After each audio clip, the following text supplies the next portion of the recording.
அனைவருக்கும் வணக்கம். உங்க எல்லாருக்கும் தெரியும், இப்ப போஸ்டல் ஓட்டிங் நடக்க போகுது. இது சம்பந்தமா நான் உங்கள்ட்ட ஒரு விஷயம் இங்க இருந்து ஆரம்பிச்சிட வேண்டியதான்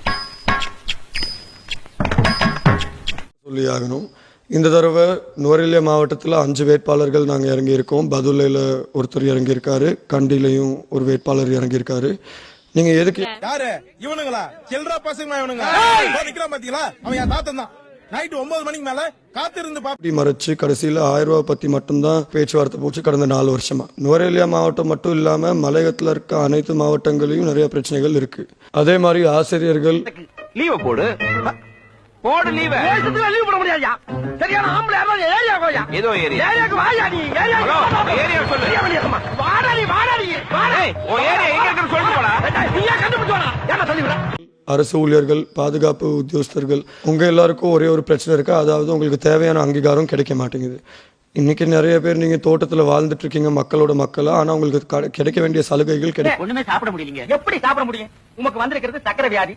500 ஏக்கருக்கு நீர் சொந்தக்காரரு. ஆனா உங்க நிலத்துல விளையிற அரிசியை நீர் திங்க முடியல. களிய கிண்டி நாய்க்கு வச்ச மாதிரி ஒரு ஓரமா வைக்கிறாங்க, நீர் தின்னுட்டு போறீரு. விதி இந்தாங்க, இந்த மருந்தை சாப்பிடுங்க. என்ன 2 ரூபாய் வாங்கிக்க. என்ன மிலிட்டரி எப்படி இருக்குது? சாப்பாடை செல்ல மாட்டேங்குங்க. சாப்பாடு கிழிஞ்ச நோட்டா செல்லாம் கிடைக்க மாட்டேங்குது. இப்ப நீங்க பாத்திருப்பீங்க, தோட்டத்துல ஒரு வீடு அமைப்பு வந்தா கூட கடைசியில தோட்டத்துல வேலை செஞ்சா மட்டும்தான் வீடு, தோட்டத்துல பிறந்தா வீடு கிடைக்க மாட்டேங்குது.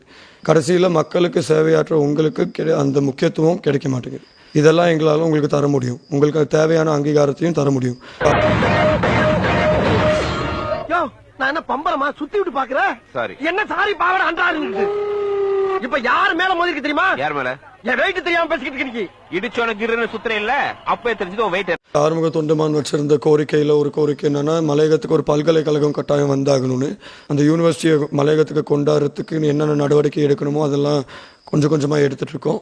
அது மட்டும் இல்லாம உயர்கல்வி அமைச்சர் கூட வந்து பார்த்திருந்தாரு இடத்த, யூனிவர்சிட்டி இருக்க போற இடத்த. அவரு சொன்னாரு அடுத்த வருஷத்துக்குள்ளார கட்டாயம் கொண்டு வர முடியும்னு. ஆனாலும் அடுத்த வருஷம் யூனிவர்சிட்டி வரத்துக்குள்ளார நம்ம என்ன பண்ணணும்னா, மலையகத்துக்குள்ளார இருக்க ஸ்கூல்ஸ் எல்லாத்தையும் புதுப்பிச்சாகணும்.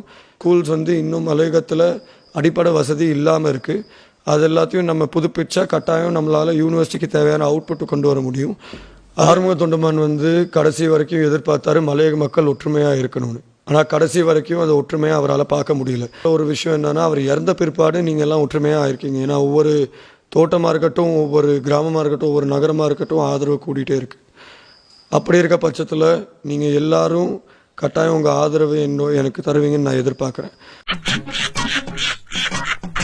ஐயோ ஐயோ என்ன தம்பி என்னாச்சு?